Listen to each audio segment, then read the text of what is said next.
راسي راسي حارتك. نورت الدكانة. عود عود تشرب لك كاسة شاي؟ بنشرب ليش لا؟ عندي كاسة شاي لك اكرك عجن. يلا لأحلى مسجن بكل الحارة. لك بدر ليش قاعد ليش فاتح الدكانة؟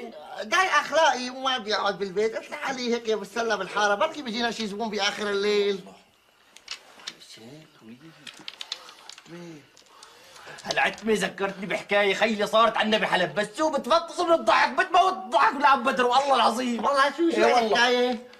مرة شو يا خيو؟ ايه في واحد شرط رفيقه. لك ايه بتفطس من الضحك، لسه ما سمعت شيء. شرط رفيقه. انه شو؟ يفوت بنص الليل على المقبرة.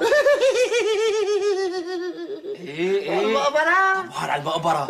انه يفوت بنص الليل على المقبرة ويدق وتد. المهم هذا الزلمه ما كذب خبر. اجى الليل اخذ حاله وراح على مقبره بعيده. لك بعيده كثير يا بتر، كثير بعيده.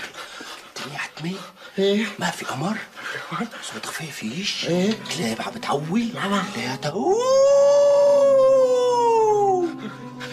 المهم مشي بالمقبره، وصل لنص المقبره. اخذ مسك الودد ودقه. اجى ليقوم حس انه في شيء مسكه من خوفه، مات. مات يا ابو بدر والله مات. الله يرحمه. ايه والله مات الله يرحمه. المهم ايش شو؟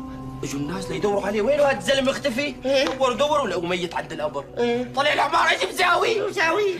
دق الولد بنص الجلابيه. يجي ليقوم يقعد، يجي ليقوم يوقع، يجي ليقوم يوقع. السلام عليكم ابو بدر. وعليكم السلام ورحمة الله وبركاته. وايش رحت وتركتني ولك مزيان؟ مجنون